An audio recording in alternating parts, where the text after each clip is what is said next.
This is the Primal Mindset podcast coming to you from the studio in Long Island, New York, available on Spotify, YouTube, and of course, NGBN.TV, a men's network focusing on the mental health for the midlife man. I am your host, Chris Fontana, founder of Primal Lifestyle, creator of the Primal Mindset Partnership, 8-week course where I work with you one-on-one. You're going to rise up, reset, and be the best for the people that need you most. Please head to goprimalusa.com. Check out the apparel, wear the confidence to perform like a champion. Use RiseUp15 and you get 15% off the entire website, including the Mindset Partnership. All right, let's get to today's show. My next guest is Paul Vecchione, a fellow Long Islander from my hometown, West Islip, New York. I've known Paul for a long time. We both have a lot of pride in coming from Long Island. We both still live on Long Island, and that's why he started Long Island Prep, which focuses on substance abuse and really addiction and mental health, and starting with young kids. And he just started this program. It's a great program, and here we go. All right, man. What's up, Paul? I'm doing well, Chris. How are you? I'm good, man. And those of you that don't know, me and Paul have known each other for, a long time, back from the West Islip days growing up, two Long Island boys right here. Absolutely. Yeah. So what's going on? Oh, man, some crazy times, man. Just so, doing things that I never thought I would be doing right now, as I'm sure you are too. And we're definitely going to get into it. And we talked, off air a little bit, how it's just doors just open and you have no idea which way you're going. You make these pivots and you make meaning the things that happen to you. And I think that's what it's all about right now. I couldn't agree more. And like I was saying, I'm so enthralled by what you're doing. And really, I mean, if I can use the word pride, right? You're older than me. You're old, but I'm proud to say that, you're a friend of mine, and what you're doing is just really, really awesome. So thank you for having me. It's great to be here, man. Thank you. Man, I appreciate that. And same likewise to you. I'm really proud of what you're doing with everything. And we're going to definitely get into it with the Long Island Prep. And, but really, we can go back in the beginning a little bit where it all started with you. I know you've been a teacher for a long time. So if you want to kind of just, talk about that, and that's kind of how it helped you kind of jumpstart with everything. Yeah, definitely. So I've been teaching now for about 18 years. Believe it or not, I'm in West Islip, right? Our alma mater is where. Yeah, nice. Yeah, nice. it's funny how things come, full circle, Yeah. But truthfully, when I first came out of college, I had a couple of different career paths. I wasn't sure where I was going to go, what I was going to do. And a former teacher, actually, of ours from West Islip, I don't know if you remember Mr. Zoki, Spanish teacher. Yeah. So he was the personnel director at the time, going back about 20 years. And he was like, why don't you, substitute for a while, maybe, make some money while you decide what you want to do with your career. So I was like, all right, got into the high school bit, got in the middle school. And real quick, I kind of picked up on the fact that I like this. I like being, in a classroom and, helping kids out, and then, 18 years later, I'm still there. I really kind of figured out that, like, it might be my life calling to just want to help people, to just want to help kids and, help people, just help them figure out, what they want to do with their lives and what's important in their lives. Right. I mean, what you go through. I'm 42 years old, and I don't want to say I've been through the ringer, but, we all have things going on in life. Right. So we all learn from our experiences. So part of what I've wanted to do, again, from being a teacher and from what I'm doing now with Long Island Prep, is really just offer the best I can with what I know and my experience to help other people. Right. So that's basically, the conclusion I've come to, where I am today. So. Nice. Yeah. And I love it, first of all, that you're focusing on helping kids, because I'm a big believer in proper upbringing, and there's some people that, like me particularly. I mean, it's not like I had a bad upbringing at all. Had a great, parents, and my dad passed away when I was 13. So that definitely, I think, affected me. But my mother, was great. So, and then look, and I still kind of went down that road a little bit. So just imagine those kids that don't have that at all, man. And that's what I think, that's where I believe Long Island Prep is going to step in. And I know I've heard you talk a little bit about before about, really just like coaching parents as well. Yeah. Because I mean, let's be honest, there's parents out there that don't really have any idea what their kids are going through, and that's the big issue, I think, anyway.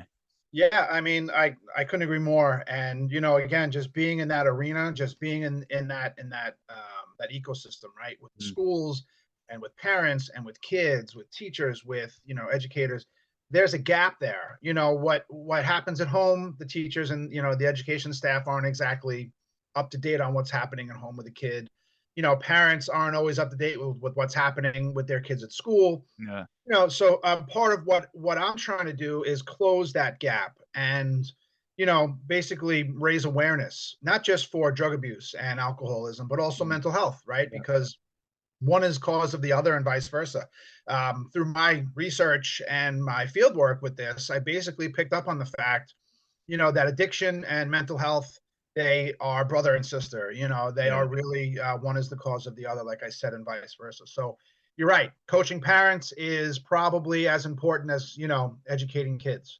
The whole idea is to make those connections and to help parents make those connections with their kids and their school districts. mhm, School district it's the focal point of a community. And when we can make those connections, when we have everybody on the same page with the same goals and the same mhm, outcomes, um, we're in a better place, and we can get kids on the right track. We can keep, a lot of the garbage that goes on, at arm's length, because look, there's always going to be drug use. There's always going to be yeah, experimentation and things like that. But what we want to do is we really want to stop it from manifesting into something of a lifelong addiction. right, 50% of addictions occur or begin in the teenage years. yeah.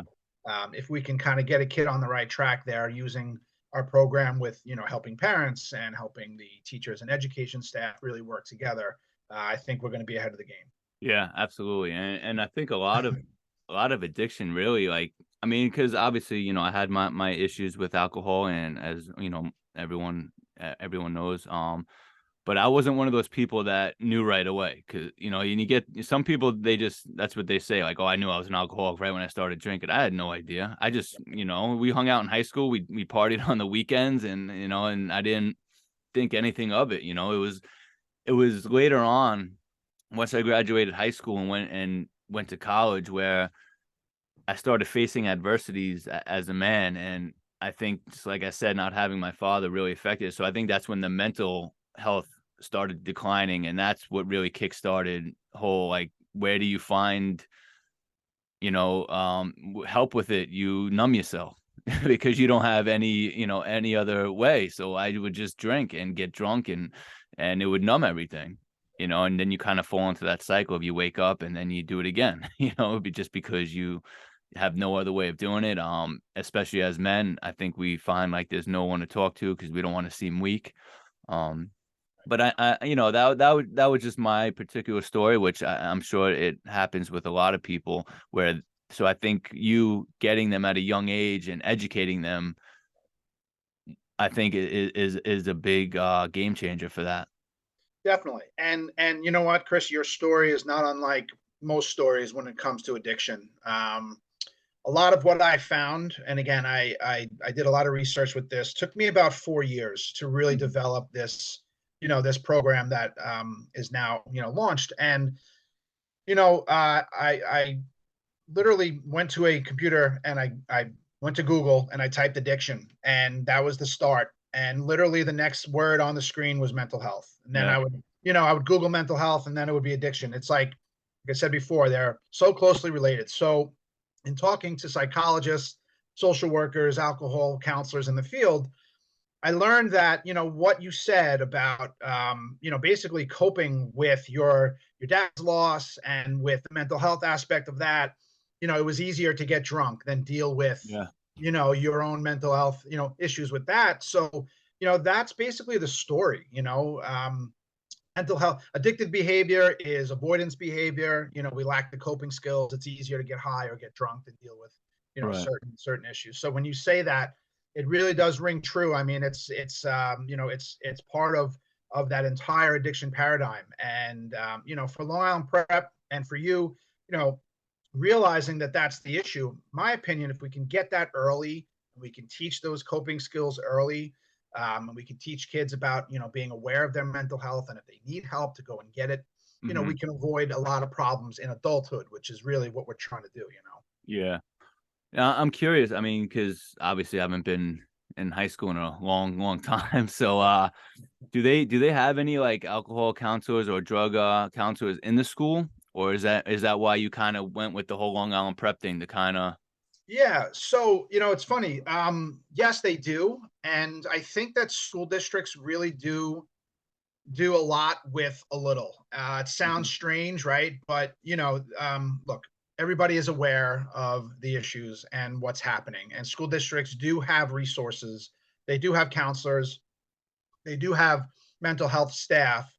But the reality is, a school district is confined. There's not a lot of room to expand on what things have to do. And I think that a program like mine really would supplement and would Mhm. augment, the work that a school district is doing, their councils are doing, and it would, add another layer of protection, add another layer of prevention, and really kind of take it as an extension of what they do to really help them do their jobs, but also help kids in the interim and coach parents in the interim. So it really is an all-encompassing approach. Mhm. And again, it's not to say the school districts aren't doing enough. I think they're doing, what they can with what they have. Right. But seeing that and being in that world, I kind of saw where the weaknesses are, and that's Mhm. why I took my program to that next level, and that's what I'm hoping to do. To work with the schools. So Nice. And I know I mean, you obviously you just said it before that, you do research. So you're not just some guy winging it here. Like I know you've done your research. I know you have plans. I believe, you have your three pillars of your action, and everything's, in place and implemented, ready to go. And I know you start with kids as early as kindergarten now with this, right? yeah, so we're not teaching a 5-year-old about heroin and No. alcohol. Yeah. No, but a lot of addiction and a lot of mental health starts when kids go to school. Yeah.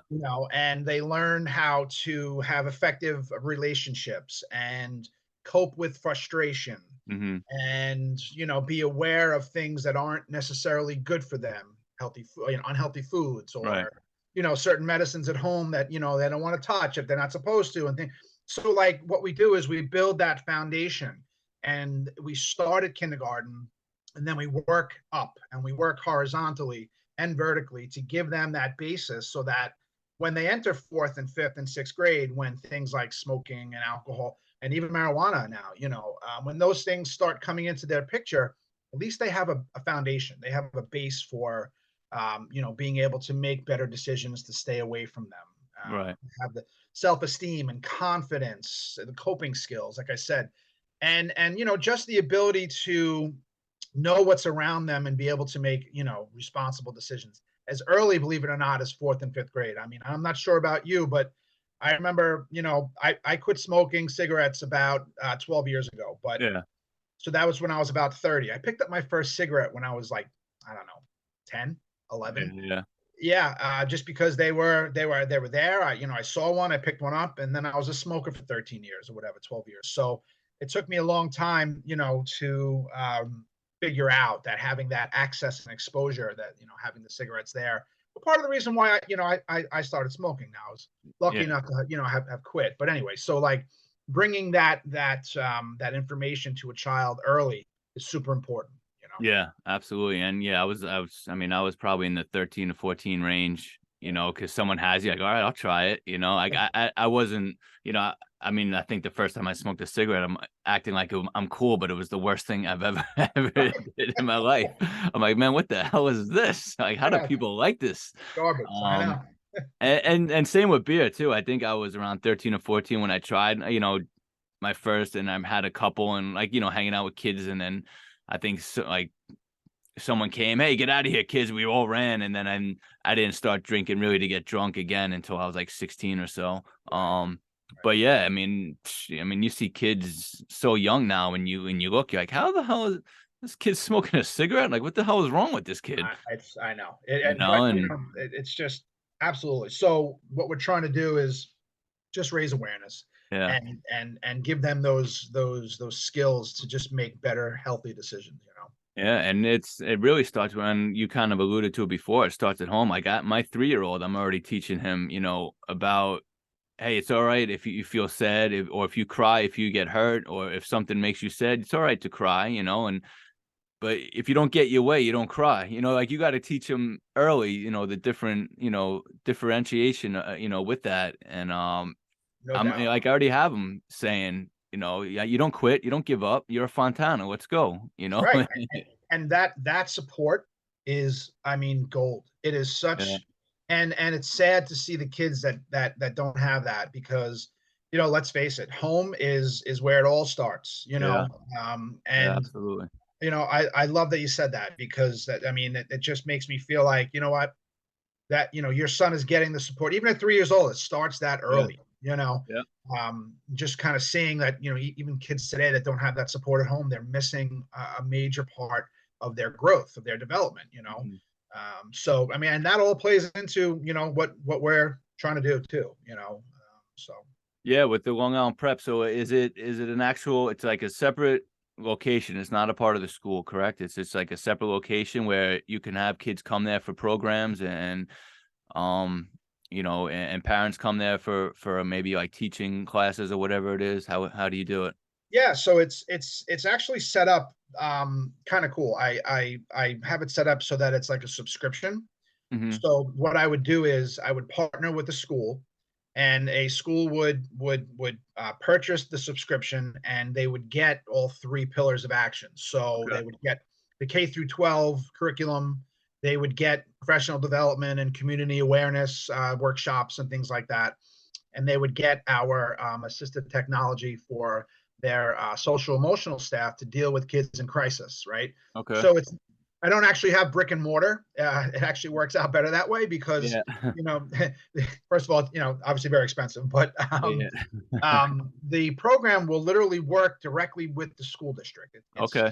Yeah. Yeah, it's focal point there. It's centered there, because again, the school district is where things happen in your community. I mean, that's, you Yeah. know, so those partnerships, those connections, you know, working together with parents and schools, it all happens, you know, straight from the school district. So what we hope to do is partner with the school district so that, you know, we can then disseminate all the information and all of the workshops and all of, you know, the information we have, you know, with everybody in that community. Nice. And now this is software that you developed, I heard.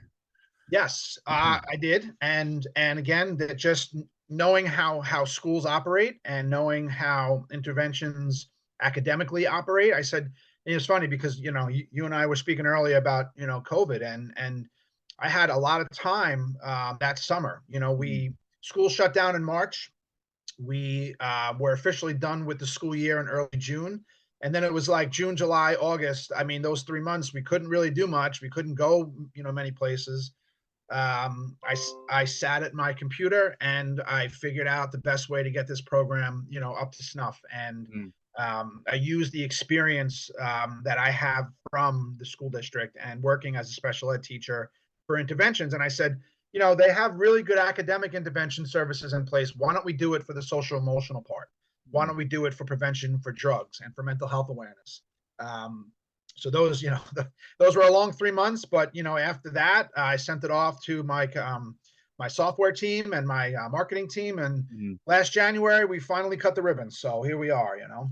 Nice, man. That's awesome. And I said before, I'm definitely proud that you're doing this. I think it's going to help Long Island a lot, which we both have a lot of pride in, and being here and staying here and working here and building communities here with both our brands.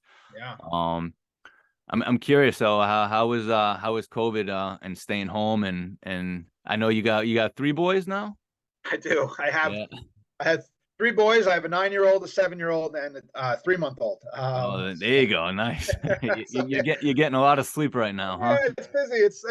It's really busy, but you know, Yeah. it's Chris. It's funny because the first, and this is where we can actually get into the mental health part of it, because the first couple of days, the first couple of weeks, you know, I'm a very social person. Mm. My energy comes from being around people, you know, and laughing with people and helping people and having, you know, good conversations with people.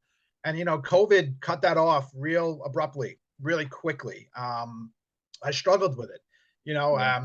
love my wife. I love my kids. We had, a great time together, but it took me a long time to get into the mindset, right? You talk Mhm. about mindset Yeah.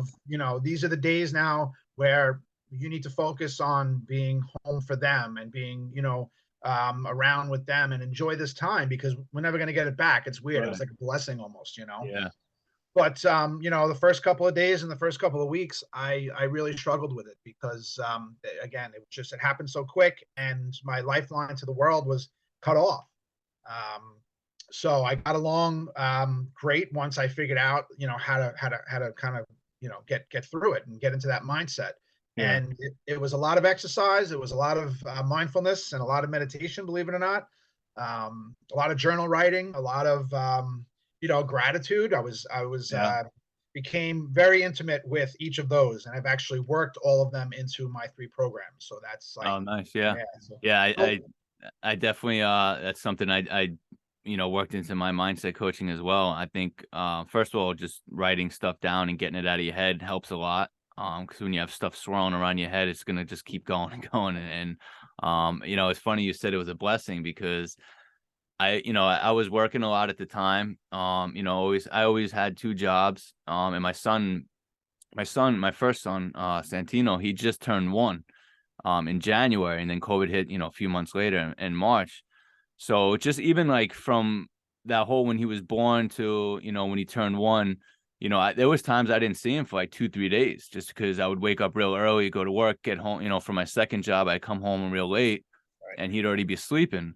So like it was, to me, like, I was like, man, this is kind of tough not being able to see him for, a couple of days. And um, when COVID hit and, basically I was home, both my jobs were shut down, is when our relationship really became like solidified because yep, yep, I was going walks with him every day. I was cooking all the meals. I was hanging out, and like, so I'm always careful to say because obviously I know it affected people in a negative way. If they lost loved ones or jobs or whatever. I was lucky enough to one of my jobs, for the county to still get paid. So, right, um, but and it's really that mindset where you have to make meaning of all the things that happen. And I took it as like, man, I get to hang out with him every day. This is great, and um, like I said, it really solidified our relationship. It really like took our relationship to a different level. And now he's 3, about to turn 4, and then I have another one just turned 1, awesome. Luciano. Yeah. So That's great. it's fun, man. I love hanging out with them. I'm grateful every day, and really, just that's what they teach you in AA. And when you do get sober, you just realize, man, how lucky I am. First of all, I shouldn't be here. Just how many times I drunk drive and blackout drunk and just thousands of times. And um I should be dead or in jail, but I'm not, and I'm gonna make meaning of it, and I'm gonna help people that I can help. And yeah, gratitude is a huge, huge thing, man. It's hard to feel anything else if you just train your mind to be grateful. You got it. You said it, and that absolutely that time period for me and obviously for you, like it really did transform how I viewed my life and Yeah. my world.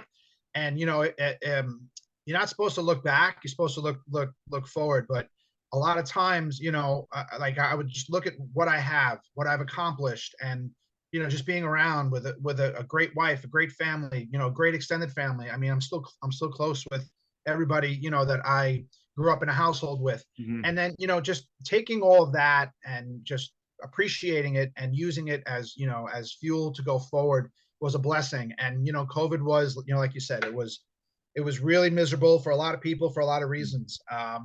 But, for me and, for you too, I mean, it really did there was a lot of positive that came out of that for us. Yeah.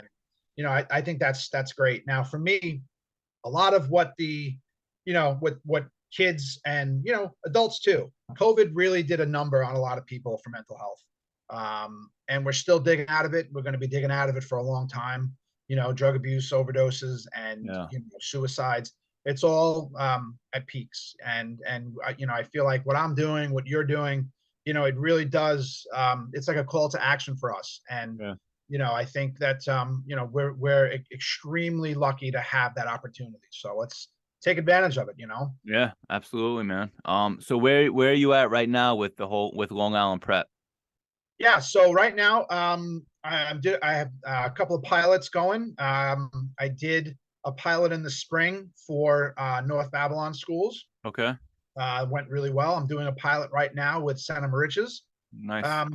Because it's new and it's quote unquote unproven, right? I mean, Hmm. school districts, rightfully so, take their budgets and the money that the taxpayers pay into the school district very seriously. Right, So when it's proposed that they use that money for something, they better make damn sure it's something that works. right.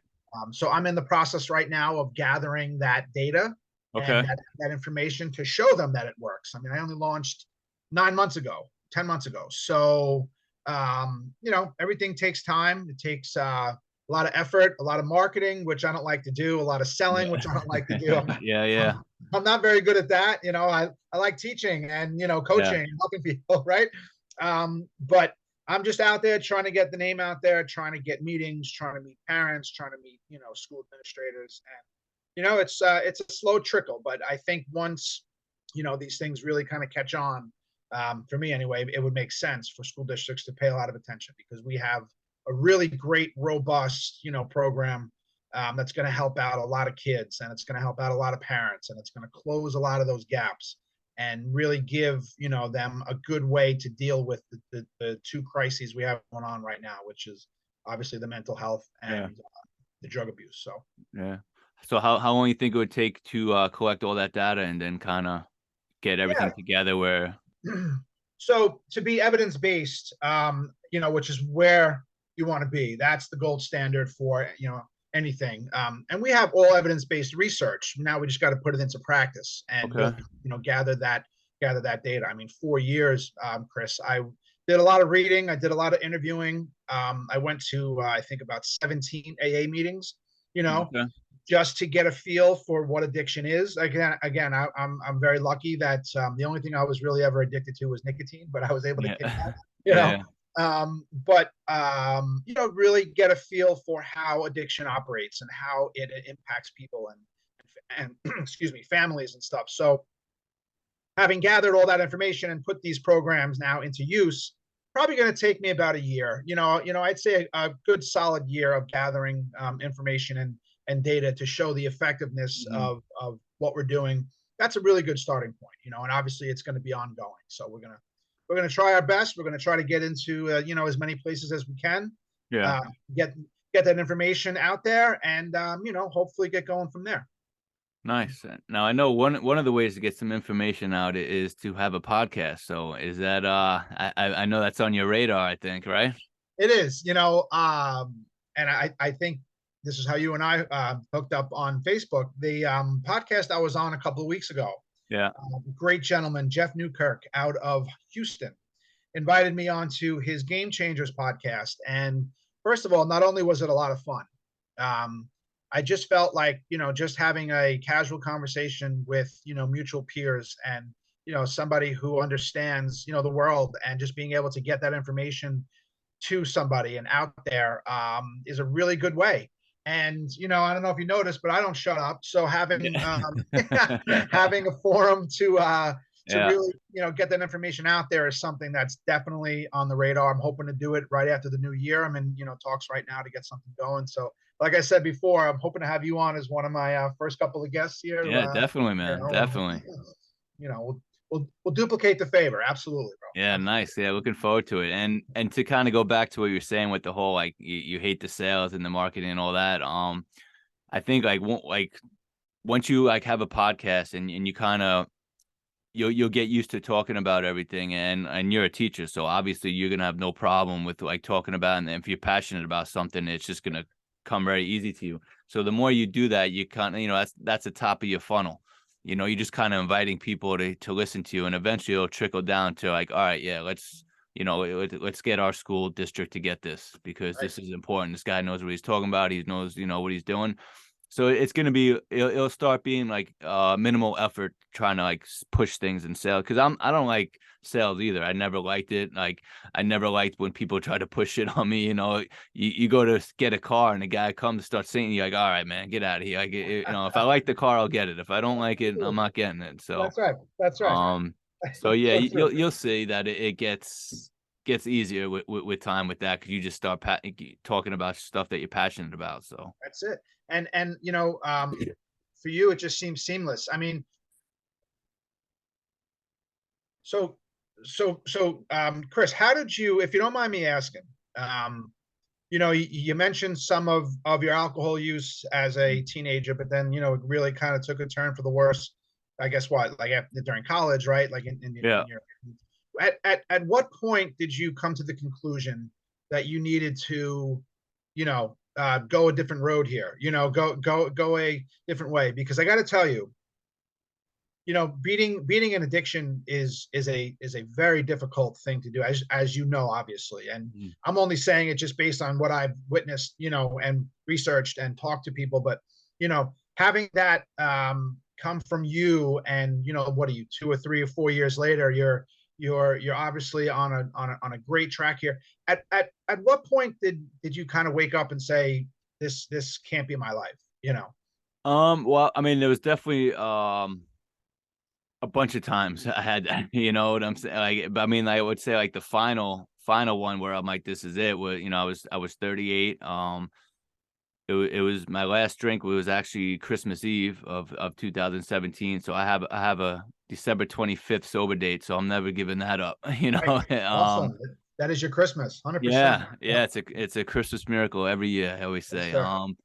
But yeah, I mean, throughout my 20s, I was kind of in and out of some outpatient, rehabs, tried some things, didn't work, went to a few meetings, didn't really work. I was really just doing it to appease other people that, were in my life at that point. Um, and again, in my 30s, tried another outpatient rehab. And like I said, and then it really, at 38, I was on my second marriage, and, ready for that one to fall apart, and it was, like I said, Christmas Eve was my last. I don't really remember anything. But Christmas Day, obviously my wife said, it's like, get out, and I found myself Christmas night in a hotel room eating Burger King because it was the only thing open, Wow. and that's when I looked around. I'm like, wow, this is where alcohol brought me, and it's funny too because I remember what was on TV. It was a special about Daryl Strawberry and Dwight Gooden. So I was like, wow, this is kind of fitting, and they're talking about their addiction. And it was one thing, I think it was, You were always a Met fan, if I remember, right? no, Yankees. Oh, Yankee fan. Okay. Yeah, yeah. Okay. So it was kind of like, I don't even know why I was watching it, but yeah, I think it was Dwight Gooden too. He said something to the effect of like, you hit rock bottom, you need a strong foundation. So you got that rock bottom, that's your foundation. Now it's, only way is up.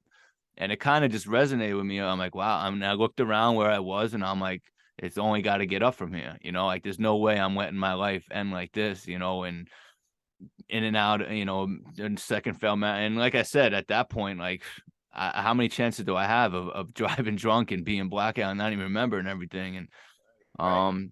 so that was the, like they always say, you get sick and tired of being sick and tired, and that was the final point. And it was a few days later, man. I think I started going to another meeting and just kind of stayed, and I saw.